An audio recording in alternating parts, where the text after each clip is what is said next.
বন্ধুরা, এখানে আমি বড় বড় সাইজের চিংড়ি মাছ নিয়েছি।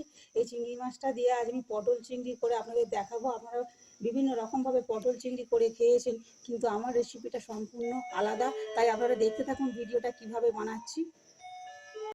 আমি পটল চিংড়ি বানানোর জন্য দেখুন এরকম বড় বড় সাইজের চিংড়ি মাছ নিয়েছি। পটল চিংড়ি বানানোর জন্য এরকম বড় সাইজের পটল কেটে নিয়েছি, এরকম সাইজের আলু কেটে নিয়েছি। এবার বানানোর জন্য কী কী মশলা আমি এখানে নিয়েছি: হলুদের গুঁড়ো নিয়েছি, লঙ্কার গুঁড়ো, ধনে গুঁড়ো, জিরে গুঁড়ো, লবণ, পেঁয়াজ কুচি, রসুনের পেস্ট, টমেটো কুচি, আদার পেস্ট আর টক দইটা আমি দেবো কষার সময়। এবার কড়া আমি বসিয়ে দিয়ে গ্যাস অন করে দিয়েছি। এবার আমি চিংড়ি মাছগুলোকে কড়ার মধ্যে দিয়ে দেবো, দিয়ে আমি ভেজে নেব।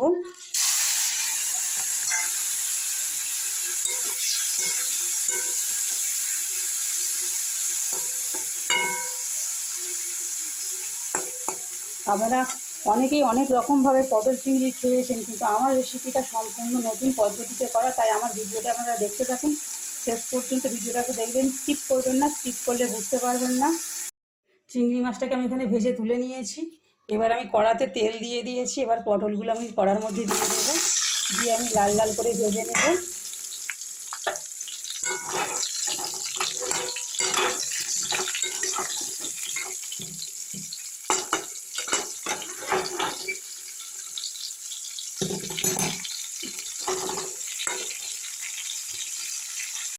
লাল লাল করে আমি ভেজে নিয়েছি। কড়ার মধ্যে আবারও তেল দিয়ে দিয়েছি, দিয়ে এবার আলুগুলো আমি এর মধ্যে দিয়ে ভেজে নেব। আলুটা একটু লাল করে ভেজে নেব।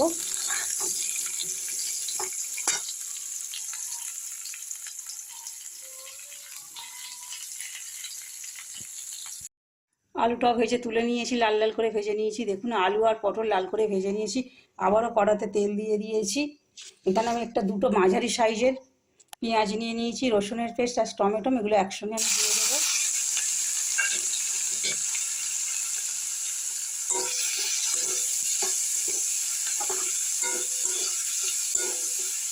পেঁয়াজটাকে একটু লাল করে ভেজে নেব।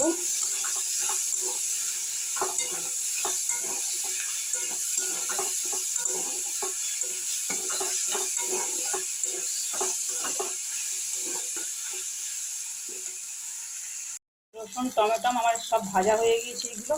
এবার পরিমাণ মতন আমি সব রকমের মশলা একে একে দিয়ে দেবো। লঙ্কার গুঁড়ো, হলুদের গুঁড়ো, জিরে গুঁড়ো, ধনে গুঁড়ো, লবণ আমি এখানে পরিমাণ মতো নিয়ে নিয়েছি, ছোটো চামচের 1 চামচ করে। আপনারা যে যতটা পরিমাণে রান্নাটা তরকারিটা করবেন সেই অনুযায়ী দেবেন মশলাটা। আদার পেস্ট, টক দই,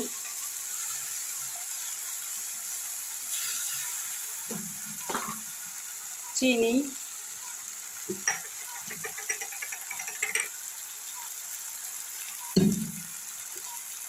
মশলাটা যাতে নিচে ধরে না যায় তার জন্য অল্প একটু জল দিয়ে আমি কষিয়ে নেব।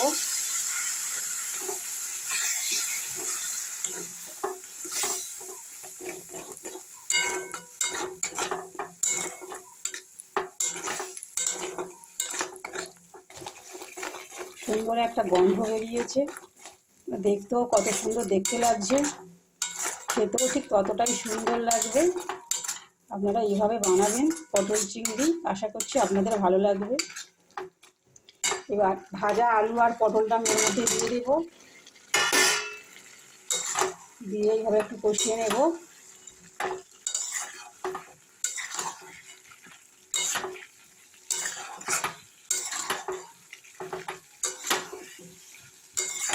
কষিয়ে নিয়ে এবার আমি জল ঢেলে দেবো, পরিমাণ মতো আমি জলটা দিয়ে দেবো।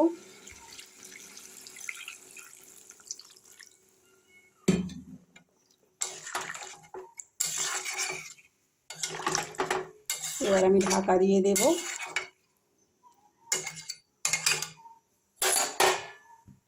দেখুন আমার এই রান্নাটা রেডি হয়ে গিয়েছে।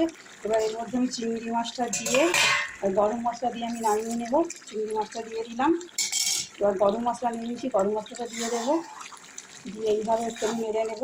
দেখুন কত সুন্দর দেখতে লাগছে, খেতে ঠিক ততটাই সুন্দর লাগবে। আপনারা এইভাবে বানিয়ে খাবেন, আশা করছি আপনাদেরও ভালো লাগবে।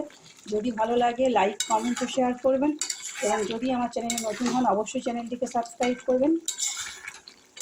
আমার রান্নাটা রেডি হয়ে গিয়েছে, এবার আমি নামিয়ে নেব। এটা গরম ভাত, রুটি, লুচি, পরোটা সবের সঙ্গে খেতে ভালো লাগবে।